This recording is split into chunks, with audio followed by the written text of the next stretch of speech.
السلام علیکم ورحمۃ اللہ وبرکاتہ۔ بسم اللہ الرحمن الرحیم۔ الحمد للہ رب العالمین والعاقبۃ للمتقین والصلاة والسلام علی نبینا الکریم وعلی آلہ وصحبہ اجمعین ومن تبعہم بإحسان الی یوم الدین، اما بعد۔ اعوذ باللہ من الشیطان الرجیم، بسم اللہ الرحمن الرحیم۔ یوم یأتی بعد آیات ربک لا ینفع نفسا ایمانها لم تکن آمنت من قبل او کسبت فی ایمانها خیرا۔ معزز اس پروگرام کو سننے اور دیکھنے والے اسلامی بھائیوں، بہنوں، بچوں اور بچیوں، عنوان اور موضوع ہے توبہ کے چند احکام۔ اللہ تعالیٰ کے فضل اور اس کی مہربانی سے کل کے درس میں مختصر ترین انداز میں توبہ کی فضیلت میں نے بیان کیا تھا، اور اسی موضوع کو مکمل کرتے ہوئے آج کے اس لائیو اور مباشر پروگرام میں توبہ کے چند احکام میں گوشے گزار کرنا چاہتا ہوں۔ رب العالمین ہم تمام لوگوں کو توبہ کرنے والوں میں سے بنائے، توبہ کی حقیقت اور فضیلت جاننے والوں میں سے بنائے، اور ہم سب کی توبہ کو رب العالمین اپنی مہربانی سے ہمارے اور آپ کے اوپر احسان کرتے ہوئے قبول فرما لے، اور ہمارے گناہوں کو، معصیتوں کو، لغزشوں کو رب العالمین دھل دے اور ہمیں گناہوں سے پاک فرما دے، آمین۔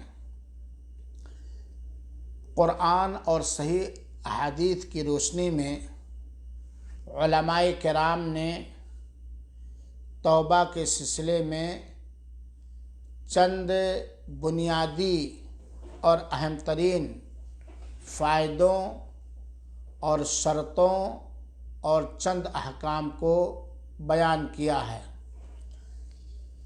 ہمیں یہ بات اچھی طرح معلوم ہونی چاہیے کہ توبہ کے کچھ شروط ہیں، کچھ شرطیں ہیں۔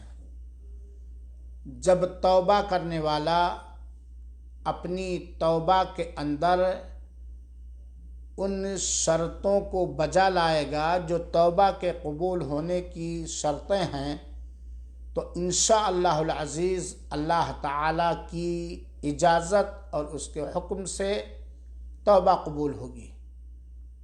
چنانچہ ایک مسلمان کو یہ جاننا ضروری ہے کہ توبہ کے قبول ہونے کی شرطیں کیا ہیں، کیونکہ جب ہماری توبہ کے اندر وہ ساری شرطیں مکمل طریقے سے پائی جائیں گی تب توبہ قبول ہوگی، ورنہ ہماری توبہ قبول نہیں ہوگی۔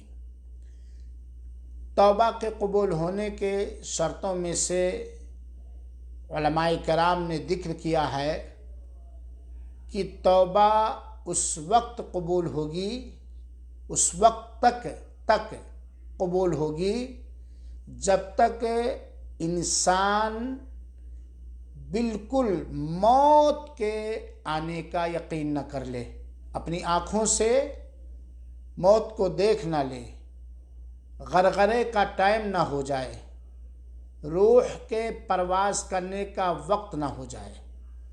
چنانچہ اگر غرغرے کا ٹائم ہو گیا، ایک مرنے والا غرغرہ لیتا ہے، روح القوم تک پہنچ جاتی ہے، اور مرنے والے کو یہ یقین ہو جاتا ہے کہ اب میں نہیں بچوں گا، بالکل ختم، وہ موت کو دیکھ رہا ہے، فرشتوں کو دیکھ رہا ہے، تو اس وقت اگر وہ توبہ کرے کہ جان حلقوم تک پہنچ گئی ہے، تو اس وقت اگر توبہ کرے تو توبہ قبول نہیں ہوگی، یہ بات جان لیجیے۔ دوسری چیز، آج اللہ تعالیٰ سورج کو پورب سے نکالتا ہے، پچھم سے ڈبوتا، پچھم میں ڈبوتا ہے، لیکن قرب قیامت میں جب قیامت بالکل قریب ہو جائے گی، قیامت کے قائم ہونے کا سمے اور وقت آ جائے گا، تو سورج پچھم سے نکلے گا اور پورب میں ڈوبے گا، اور جب سورج پچھم سے نکلنا شروع ہو جائے، پورب ڈوبنا شروع ہو جائے اللہ تعالیٰ کے حکم سے، تو اس وقت توبہ قبول نہیں ہوگی اگر پہلے سے اس نے توبہ نہیں کیا ہے۔ یہ تو ہوا توبہ کے قبول ہونے کے لیے کا ٹائم۔ گویا ایک انسان کے لیے توبہ کا دروازہ کھلا ہوا ہے جب تک کہ اس کی جان حلقوم تک نہ پہنچ جائے، غرغرے کا ٹائم نہ ہو جائے، اور سورج پورب سے نکل کر پچھم نہ ڈوبنے لگے۔ وہاں بھی موت کا معاملہ ہے کہ اب ختم، جب ڈوبنے لگے، جیسے فرعون جب ڈوبنے لگا تھا، ہچکولے کھانا لگا تھا اور اسے موت کا ایک دم یقین ہو گیا، تو اس نے بھی کہا تھا میں موسیٰ کے رب پر ایمان لاتا ہوں، لیکن اس وقت کا ایمان، اس وقت کا توبہ قبول نہیں ہوگا، ایک دم آخری ٹائم موت۔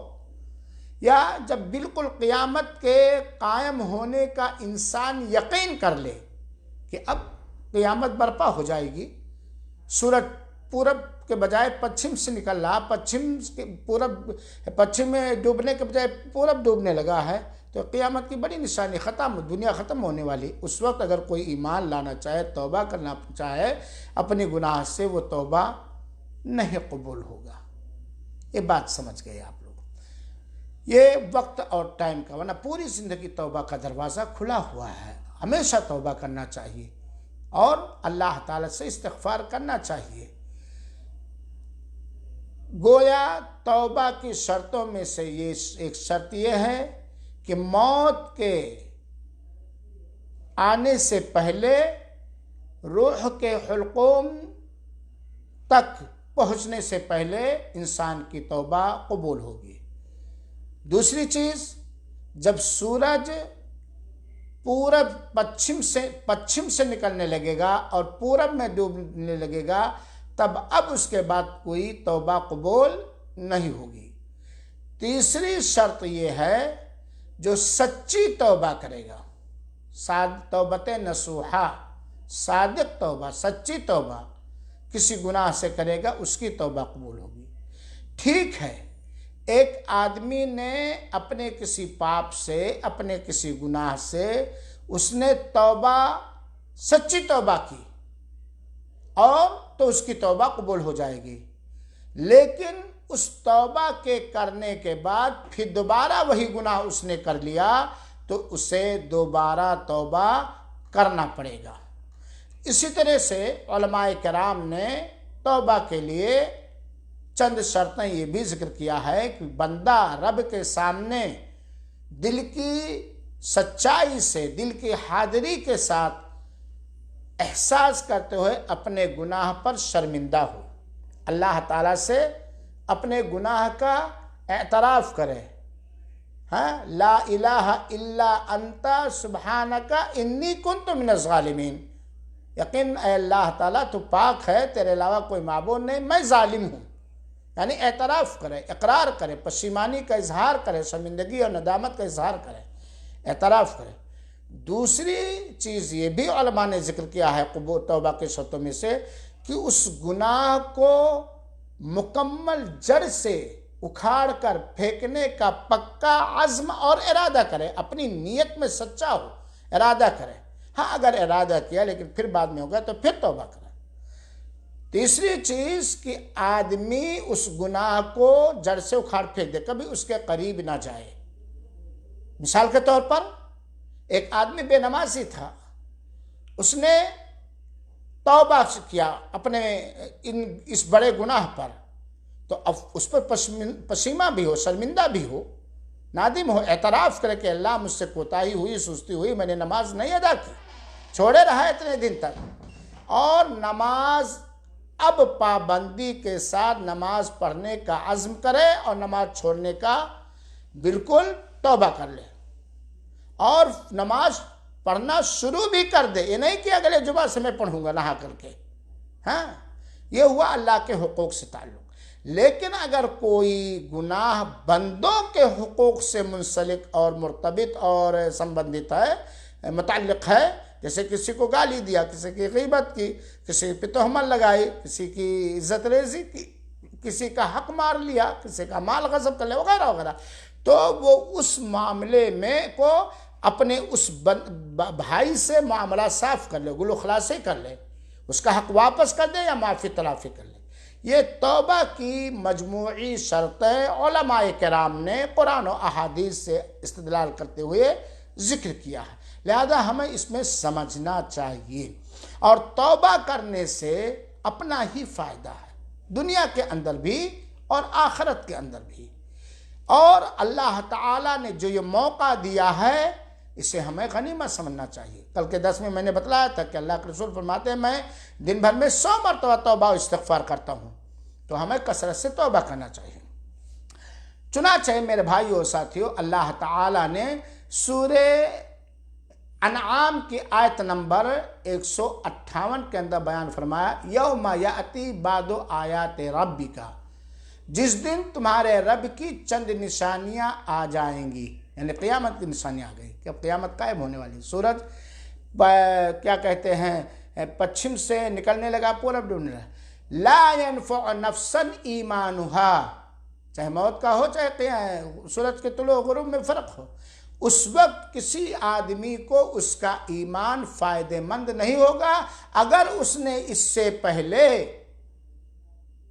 اللہ کی آیات، چاہے موت کی شکل میں، چاہے سورج کے پچھم سے نکالنے پورب کے ڈوبنے کے سلسلے میں نشانیاں آنے سے پہلے اگر اس نے وہ ایمان نہیں لایا اور ایمان لا کے اپنے ایمان میں اس نے خیر نہیں کمایا، تو اب اس کے لیے دروازہ بند ہے، توبہ کا کوئی چانس نہیں.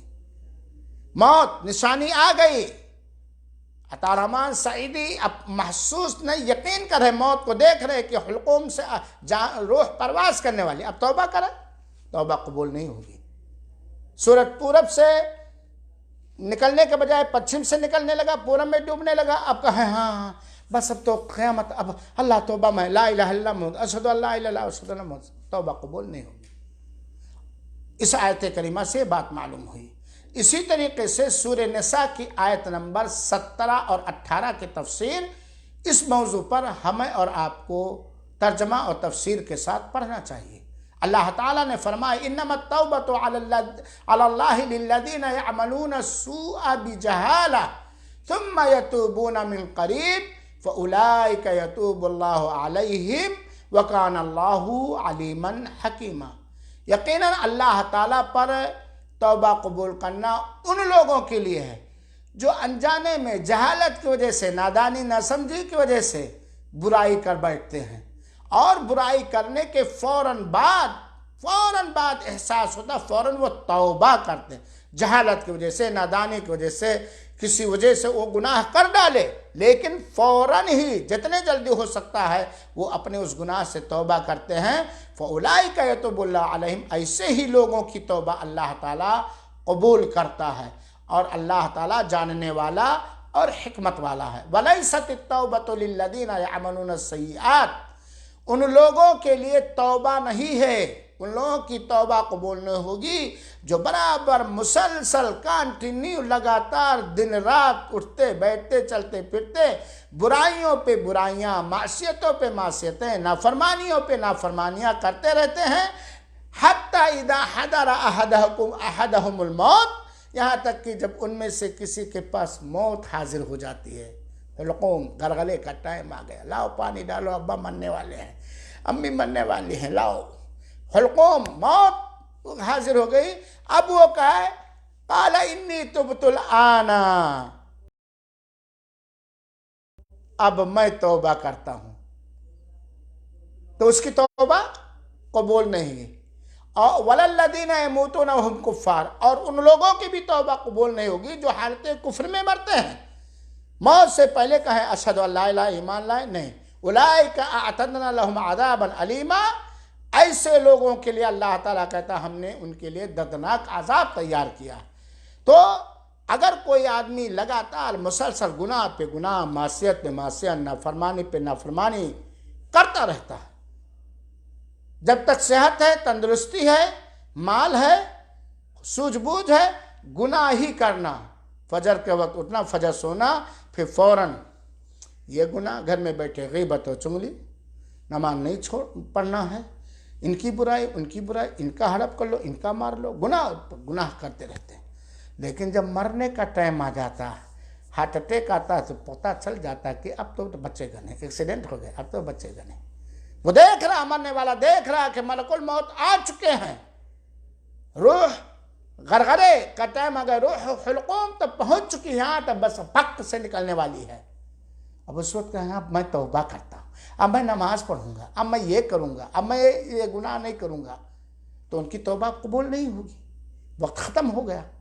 میرے بھائیو ذرا سنجیدگی سے سنو، اس وقت کے آنے سے پہلے جس سے نجات نہیں ہے، جس سے مفر نہیں ہے، جس سے کوئی بچ نہیں سکتا، اور یہ وقت کب کس کا آ جائے کوئی پتہ ہے؟ ہٹھے کھٹے ہیں، کتنے ایسے ہٹھے کھٹے، کتنے ایسے ہیں ہٹھے کھٹے، بات چیت کرتے کرتے ٹپک جاتے ہیں ان کے موت، کیونکہ موت کا جب وقت آ جاتا ہے تو لہذا اس سے پہلے جس موت کے آنے پر یقین ہے لیکن وقت کا پتہ نہیں ہے، اس سے پہلے ہم اپنے گناہوں سے توبہ کر لیں، اپنے آپ کو دھل لیں۔ اور اگر ایک کافر پوری زندگی کفر کرتا رہا، پوری زندگی شرک کرتا رہا، اب جب دیکھا کہ آ گیا ملک الموت، والنازعات غرقہ کا ٹائم آ گیا، اب کہے اشہد ان لا الہ، میں ایمان لایا ہوں، میں مسلمان ہوں، تو اس وقت کی بھی توبہ قبول نہیں ہوگی، اور ایسے لوگوں کے لیے اللہ تعالیٰ نے دردناک عذاب تیار کر رکھا۔ اللہ تعالیٰ ہم سب کو ان لوگوں میں سے نہ بنائے جو توبہ سے غافل ہیں اور معصیت پہ معصیت، نافرمانی پہ نافرمانی کرتے رہتے ہیں۔ اخلاص کے ساتھ اللہ تعالیٰ اپنی ہر عبادت کرنے کی توفیق عطا فرمائے، قبول فرمائے۔ صحیح مسلم کی روایت ہے، حضرت ابو موسیٰ رضی اللہ تعالیٰ عنہ کہتے ہیں کہ اللہ کے رسول اکرم صلی اللہ علیہ وسلم نے فرمایا، بڑی پیاری حدیث ہے، بار بار آپ لوگوں نے جمعہ کے خطبوں میں یوٹیوب پر اچھے علماء سے آپ نے سنا ہوگا، ذرا ایک بار یاد دہانی کے لیے ذرا اور سن لے کہ اللہ رب العالمین کتنا کریم ہے، کتنا رحیم ہے، کتنا مہربان ہے، کتنا بخشنے والا ہے، اور اپنے بندوں پر کتنا دیالو ہے۔ سنیے، اللہ کے رسول فرماتے ہیں، ان اللہ تعالی یبسط یدہ باللیل لیتوب مسیء النہار، اللہ تعالی رات میں اپنے دست مبارک کو، اپنے مبارک ہاتھ کو پھیلاتا ہے تاکہ دن کے اندر خطائیں کرنے والا توبہ کر لے۔ اللہ کے پاس ہاتھ ہے جیسا اس کے لائق اور شایان شان ہے، اپنے ہاتھ دست مبارک کو، اپنے مبارک ہاتھ کو اللہ تعالیٰ پھیلاتا ہے، سبحان اللہ، رات میں، کہ ہمارا کوئی بندہ دن میں اگر کوئی غلطی کر لیا ہے، کوئی گناہ کا کام کر لیا ہے، کوئی معصیت کا کام کر لیا، تو وہ توبہ کر لے، میں اس کی توبہ کو قبول کر لوں۔ وَيَبْسُطَ يَدَهُ فِي النَّهَارِ لِيَتُوبَ مُسِيءُ اللَّيْلِ، اور دن جب شروع ہوتا ہے، دن کا جب آغاز اور شروعات ہوتی ہے، تو اللہ تعالیٰ اپنے دست مبارک کو، ہاتھ مبارک کو پھیلاتا ہے تاکہ رات میں خطائیں کرنے والا توبہ کر لے، حتیٰ تطلع الشمس من مغربها، یہاں تک کہ سورج پچھم سے نکلنے لگے۔ سبحان اللہ، ہر وقت ہر آن اللہ تعالیٰ توبہ قبول کرتا ہے، بندے کے لیے توبہ کا دروازہ کھلا ہوا ہے۔ کب دروازہ بند ہو جائے گا؟ جب بالکل قیامت کے قائم ہونے کا وقت آ جائے گا، یہاں تک کہ سورج پورب نکلنے کے بجائے پچھم سے نکلنا شروع ہو جائے گا، یا پچھم نکل کر کے پورب ڈوبنا شروع ہو جائے گا۔ میرے بھائیو ساتھیو، اللہ کے کرم کو دیکھ گور، ٹھیک ہے بندے ہیں ہم، گناہ ہوگا، معصیت ہوگی، انجانے میں بھی جان بوجھ کر، لیکن اللہ کی رحمت سے مایوس نہ ہو، اپنے گناہوں کے ٹرلوں کو دیکھ کر توبہ کا دامن نہ چھوڑو، اللہ تعالیٰ سے پر امید ہو کر توبہ کرو، سچی توبہ کرو۔ جو توبہ کی شرطیں میں نے بتلائی ابھی علماء کرام کی آراء اور اقوال کی روشنی میں، توبہ کرو۔ حضرت عبداللہ ابن عمر بن الخطاب رضی اللہ تعالیٰ عنہما کہتے ہیں کہ اللہ کے رسول اکرم صلی اللہ علیہ وسلم نے فرمایا ان اللہ عز و جل یقبل توبۃ العبد ما لم یغرغر۔ اللہ رب العالمین تبارک و تعالی جس کی شان بہت ہی عظمت والی ہے، اللہ تعالی اللہ عز و جل بندے کے توبہ کو اس وقت تک قبول کرتا ہے جب تک کہ وہ غرغرے کی حالت میں نہ ہو جائے، یعنی اس کی روح حلقوم تک، نٹی تک نہ پہنچ جائے۔ ہماری یو پی میں اس کو نٹی کہتے ہیں، نٹی، حلقوم تک نہ پہنچ جائے۔ یہ سنن ترمذی کی روایت ہے۔ میرے بھائیو اور ساتھیو، اس روایت جس کو علامہ البانی رحمۃ اللہ علیہ نے صحیح الجامع کی حدیث نمبر 1309 میں صحیح قرار دیا ہے، ذرا آپ غور کریں۔ کیوں؟ لیکن ایک بات یہاں دھوکہ نہ ہونے پائے، شیطان دھوکہ دیتا ہمارے نفس کو۔ ارے یار ابھی تو ہٹھے کھٹے ہیں، نوجوان ہیں، ابھی تو ادھیر ہے، نہ شوگر ہے، نہ بڑے پیشن ہے، نہ بخار ہے، نہ کورونا، ارے کر لیں گے، ابھی زندگی کے مزے اڑا لیں، شیطانی حرکتوں کو انجام دے کے اپنی زندگی سے لطف اندوز کو کر لیں، یا آخر میں توبہ کر لیں گے۔ نہیں میرے بھائیو، پتہ نہیں آخر کب ہو جائے۔ اور یہ بھی دھوکہ نہ ہو کہ گاؤں اور سماج کے اندر ہم دیکھتے ہیں کہ بہت سارے لوگ پوری زندگی برائی کرتے رہتے ہیں، موت سے کچھ دن پہلے نیک ترین ہو جاتے ہیں، یا اللہ کی ان کو توفیق مل جاتی ہے۔ ہمیں توفیق ملے کہ نہ ملے، ہم اللہ تعالیٰ سے توفیق ہر نیک کام کے لیے مانگیں گے، ہر برے کام سے بچنے کی توفیق مانگیں گے، لیکن کیا پتہ ہے کتنے ہم سن رہے ہیں؟ یہ ہے توبہ کی چند شرطیں جس کا ہمیں اور آپ کو خیال رکھنا چاہیے۔ اللہ رب العالمین سے دعا ہے کہ رب العالمین ہم تمام مسلمانوں کو سچی توبہ کرنے کی توفیق عطا فرمائیں، اور اپنی توبہ میں توبہ کی شرطوں کو پوری کرنے کی توفیق عطا فرمائے، آمین۔ اور اللہ تعالی ہم سب کو زیادہ سے زیادہ استغفار کرنے کی توفیق عطا فرمائے، اور اگر اللہ تعالیٰ نے موقع دیا تو چند توبہ کرنے والوں کے کچھ قصوں کو وقت کے حساب سے کل کے درس میں انشاءاللہ العزیز بیان کروں گا۔ اللہ توفیق دے اور قبول فرما لے، آمین۔ جزاکم اللہ خیرہ۔